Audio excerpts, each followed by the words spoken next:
Hello everybody, welcome back to Math 245. Last week we talked about permutations, and a permutation is basically a way to arrange a bunch of different elements when the order of that arrangement does matter.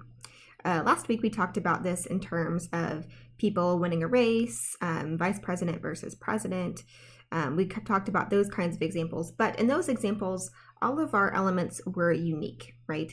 Person A is not the same as person B, so if I were to switch those two people, that would be a different permutation since the order does matter.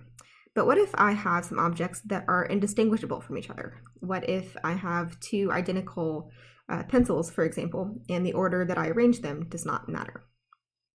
Well, we have a special formula for this. So if I have n elements in a set and I'm trying to find the number of permutations where the order does matter, and I have some things that are indistinguishable from each other.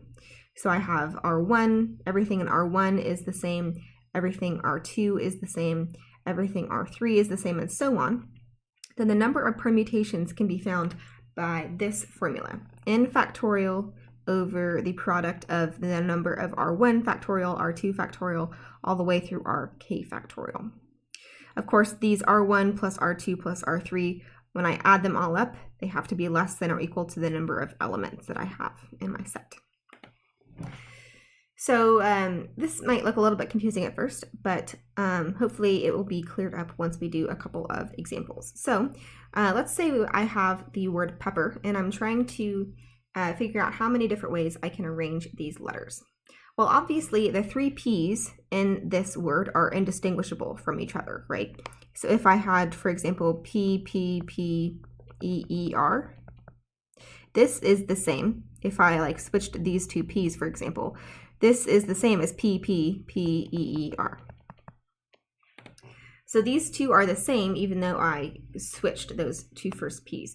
So since these are the same, I need to adjust my number of permutations because I have three P's that are indistinguishable from each other.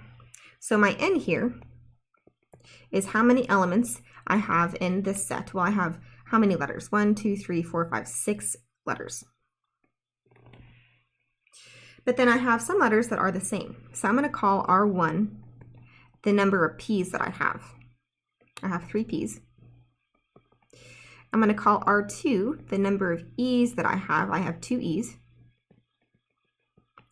And I'm going to call R3 the number of R's I have. Oops, that would be 1.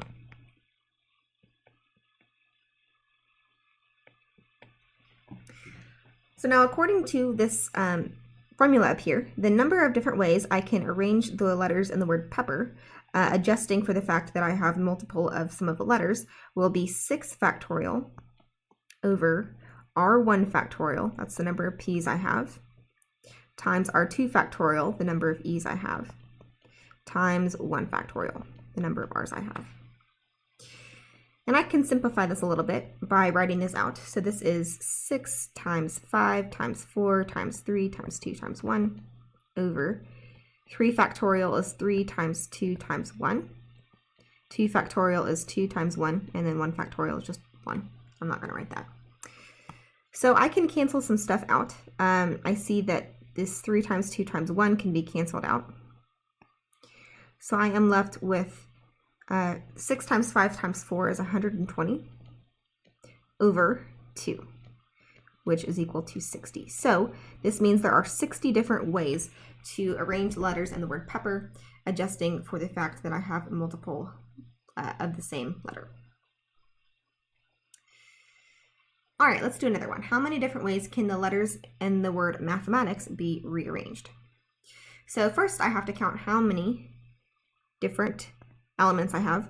I have 1, 2, 3, 4, 5, 6, 7, 8, 9, 10, 11 different letters in this word. And I do have some repeats of letters. If I did not have any repeats, then all of my R1, R2, R3, everything would just be 1 factorial. So I would just have however many letters I have in the top as a factorial and then a bunch of 1s in the bottom. And if I divide a number by 1, it's just that original number. So if I don't have any repeats, then the number of permutations would simply be that number of elements factorial. But here I do have repeats. So let's go through letter by letter. I'm going to call the number of M's I have R1. So how many M's do I have? 1, 2. How many A's do I have? 1, 2. How many T's do I have? 1, 2. How many H's do I have? Just 1. How many E's do I have? Just 1. How many I's do I have? 1. How many C's? Oops, just 1. And how many S's? 1. So really, I only have 3 letters that repeat, M, A, and T. And that's all right. It will still affect the number of permutations I have. So this number will be 11 factorial over 2 factorial, that's R1, times 2 factorial, that's R2, times 2 factorial, which is R3.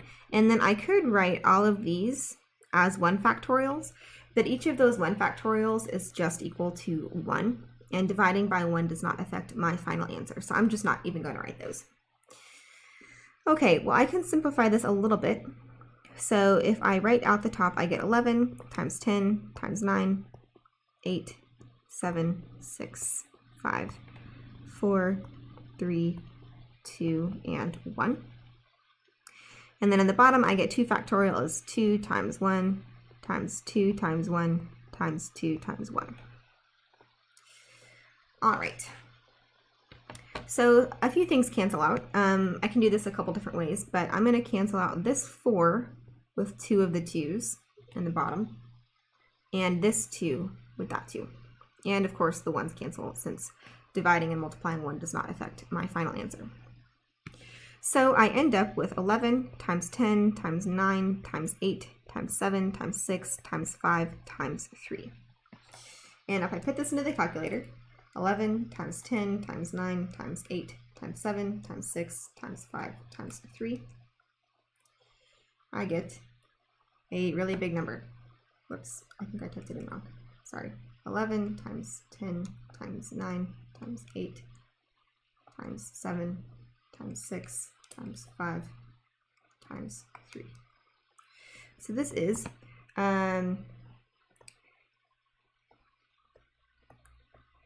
let's see, 4,989,600 different ways to rearrange this. Ooh, that is a lot of different ways. Which makes sense since it's a pretty long word and there are not a lot of repeats. So yeah. All right. So this is the end of lesson 28. Go on over to lesson 29 to finish up today's lessons, and I'll see you there.